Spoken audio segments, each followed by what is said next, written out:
அந்த மனசு இருக்கும். என்று மூடாத கோயில் முன்வாசல் கதவு எப்போதும் திறந்திருக்கும்.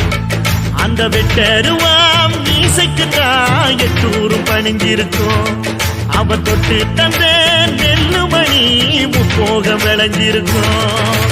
எழுந்தா மலை போல நடந்தா நதி போல